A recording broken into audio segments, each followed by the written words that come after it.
Got a Halloween one-shot coming up this weekend? This might just be the build for you. Yes, in celebration of Halloween, we're going to be building a zombie barbarian today. If you're liking what you're seeing, like, subscribe, ding that bell, and remember, becoming a patron on my Patreon page is the best way to support me, and get some cool perks. You can get some cool Google Sheets for all the build videos I do on this channel there. And at higher tiers, you can get some build videos that I don't put on this channel. That being said, let's dive in. Okay, for today's ancestry, we're building a half-orc. And in celebration of Halloween, we are going to be using the zombie archetype for this build. Zombies can be pretty hard to kill, but we're not going to get that feat until pretty high level. Some orc feats will help us with that. But we're also going to need some human feats for this build as well. That's why we're going half orc instead of full orc. As for our background, we're going to be going with the Junker background for this build. For combat, we really only need armor and a one-handed weapon. So Hefty Hauler will help us carry some of the stuff that our less strength-worthy teammates need. Our instinct for this build is going to be the Spirit Instinct. I know that seems weird, but there are a few feats from that instinct that we need for this build. The starting stats for this build are going to be Strength 18, Dexterity 12, Constitution 14, Intelligence 10, Wisdom 10, and Charisma 14. For first level feats, we're going to start with Sudden Charge. Yes, we want to get right up in there and start grappling opponents, since that and fear is what this build is all about. Speaking of fear, our next feat for this level is our Ancestry feat, of course, and we're going to be taking Raging Intimidation. Yes, we need to be able to frighten foes while we're raging, so we'll pick this up. At second level, our first class feat is going to be No Escape. If some enemies manage to get out of our grapple, the first thing they're going to want to do is get away from us so they don't get grappled again. But now, when an enemy tries to move away from us, we can keep pace with it. We get to stride as a reaction until the foe stops moving or we've moved our full movement speed. Since we want to be a zombie from the start, on the free archetype side, we have to take our zombie dedication. This will give us the basic undead benefits, which just basically means we have negative healing, dark vision, and we are immune to death effects. We also reduce our speeds by 5 feet, but we're going to deal with that in the general feats. And we're going to have to spend at least 10 minutes each day repairing our body because it deteriorates. However, we can do this during daily preparations. And finally, we gain a Jaws unarmed attack that deals 1d8 piercing damage. But we can only use that against a creature that we have grabbed or restrained. At third level, we're going to be taking Ancestral Paragon for Orc Ferocity. This is just once per day we can stay up at 1 hit point when we would go down to 0 hit points. Pretty simple. At fourth, we're going to start with one of those Spirit Instinct feats that we talked about earlier. It's time for Spiritual Guides. Once per day, if we would fail, but not critically fail, a perception check or skill check, like say, an athletics check to grapple, we can use a reaction to re-roll the check, but we have to use the second result even if it's worse. Next, on the free archetype side, we'll take Combat Grab. So once we hit a target with one of our melee strikes, we can use an action to hit them again. If we hit, we also grab them. The target remains grabbed until the end of your next turn or it escapes. At level 5, it's time for ability score increases. This is the last time I'm going to talk about ability score increases because they're all going to be the same for this build. We want to increase our Strength, Constitution, Wisdom, and Charisma. For our Ancestry feat for this level, there really isn't an Ancestry feat that's really going to help this build that much. So we're just going to take Clever Improviser. Because, being essentially trained in everything is pretty good. At level 6, we'll take another Spirit Instinct Barbarian feat with Spirit's Interference. For one action, until your rage ends, anyone making a ranged attack against you must make a DC 5 flat check or the attack misses. This is going to go great with our next free archetype feat, which is Ankle Biter. So while we're prone, we are always taking cover against ranged attacks. In addition, we don't take the status penalty to our attack rolls from being prone. We also gain a +1 circumstance bonus on athletics checks to trip. Now keep in mind, we are still flat-footed from being prone though. While this doesn't help us with our grappling, tripping can be just as good. That and grappling can be especially good with the next class feat in this build. But before we get into that, we do get a general feat at level 7, and we're going to go with Canny Acumen for our reflex saves. Next up is Furious Bully. We do need to be Master in Athletics to take this. However, we're probably going to be Master in Athletics at this point anyway, since that is our main skill for this build. This will essentially make us legendary in Athletics while we're raging, assuming we're using an attack action, like for instance grappling or tripping. Then on the free archetype side, we'll take Shamble. We can spend 2 or 3 actions on this feat. If we spend 2 actions, we can stride twice, and if we spend 3 actions, we can stride 3 times. During this movement, we ignore difficult terrain and greater difficult terrain. We can also choose to ignore any penalty other than item penalty to our speed when we shamble. But if we do, we must succeed on a DC 6 flat check or our body deteriorates. At level 9, we'll pick up the multi-talented feat, and we're going to pick up the champion dedication. We're going to need a few champion feats for this build, and we want to be an evil champion for one feat in particular. It doesn't really matter which evil champion you go for here, because we're not going to be picking up the champion reaction. Alright, at 10th, we're going to take Terrifying Howl. Now we can attempt an intimidation check against each foe within 30 feet for 1 action. But regardless of whether we intimidate them or not, they are immune to Terrifying Howl for 1 minute. Then we need a level 1 or 2 champion feat to take the feat we really want, so we're just going to take Divine Grace to help us with our saving throws. When we roll a saving throw against a spell, we can use a reaction to gain a +2 bonus on that saving throw.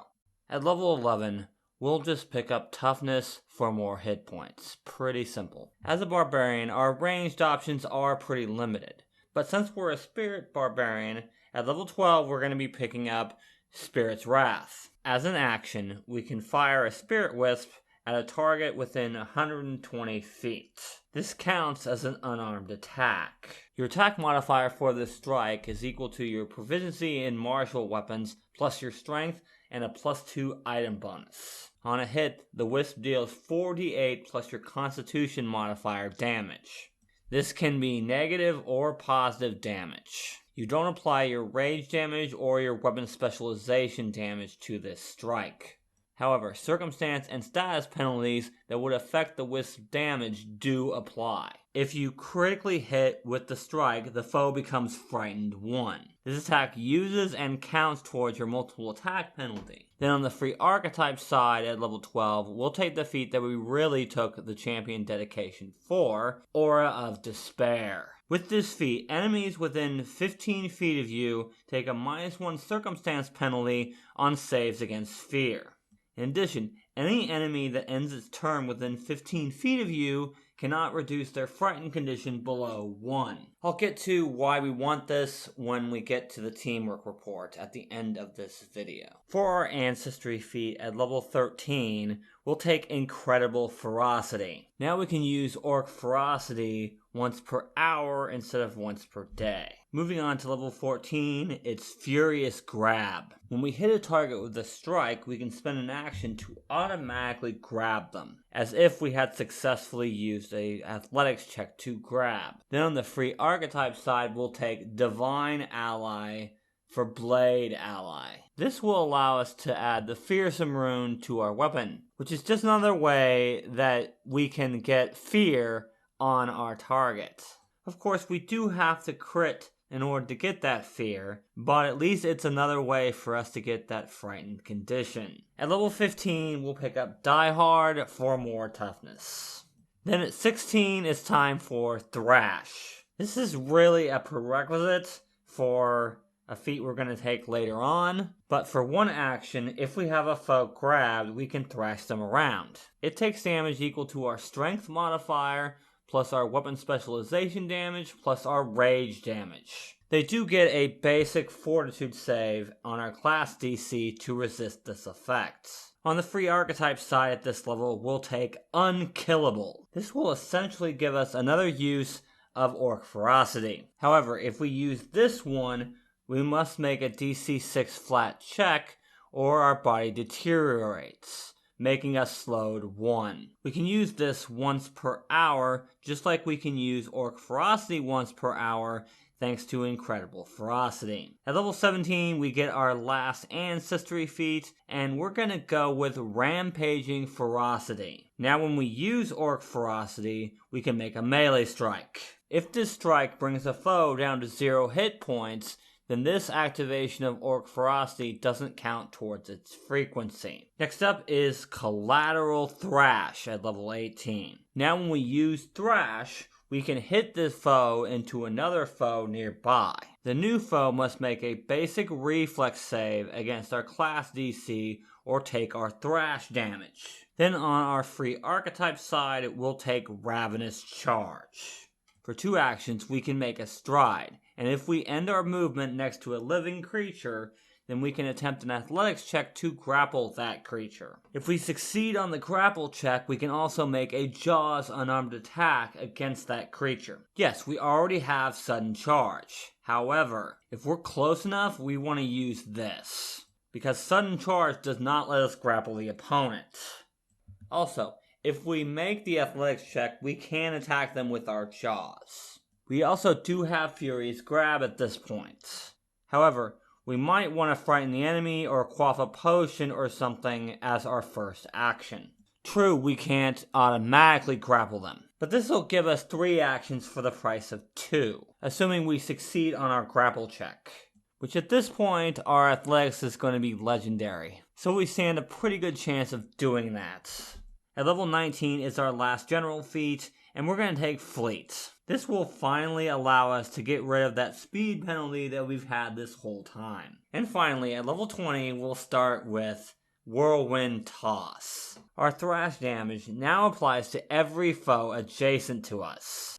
However, the guy we have grappled only takes the damage once. After we thrash, we can throw the grabbed foe up to 10 feet where they land prone. And then on the free archetype side, for our last class feat, we'll take Radiant Blade Spirit. We can now choose to add flaming and any aligned properties that match our cause's alignment. This is essentially to give us a little more damage output. Yes, our main focus is the grappling. However, we do want to be able to hit the foe for good damage while we have them grappled. So assuming we don't pick one of these that the target is immune to, we'll get some extra damage here. We are probably either going to want to be using unarmed attacks like our Jaws, or we're going to want to be using a one-handed weapon.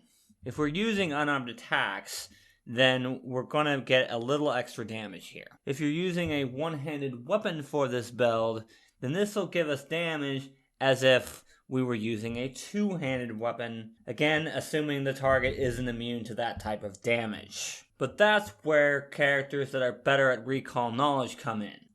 For today's teamwork report, it's all pretty simple. Our main strategy for this build is to grapple them and then hold them out so that other melee attackers or even ranged attackers can get that flat-footed condition. At low levels, you'll want to use combat grab because that's an automatic grapple for one turn. Later on, you'll want to use furious grab because that's an automatic grapple that lasts until they escape. If they get away from you, use no escape.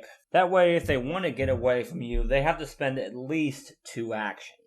We'll also want to frighten the foes we have grabbed, because they're going to be frightened as long as we have them grabbed, thanks to Aura of Despair. Make sure you remind the other players that grappling makes the foe flat-footed to everyone. And it's not like they're going to hit you if they critically fail. Rules as written, there's no penalty for crit failing on an attack roll. If you get tripped, use that ankle biter feat to trip them right back. Got a ranged enemy that's really giving you trouble? Don't forget, you're always taking cover while you're prone. And you don't take the penalty on attack rolls for being prone. You can also use Spirit's Wrath against that creature as well, since you can hit up to 120 feet away with that. Spellcaster set up difficult terrain to protect himself? Shamble. Surrounded by enemies, use Whirlwind Toss for automatic damage. And don't worry too much about your hit points, because not only do you have a ton as a barbarian, but you can stay up when you go down to 0 hit points twice per hour, assuming you're high enough level. Fail an athletics check? Use Spiritual Guides to re-roll it. That's pretty much it, guys. So if you enjoyed the video, leave a like and subscribe to the channel for more Pathfinder 2e teamwork content. Happy Halloween, and until next time, teamwork is vital.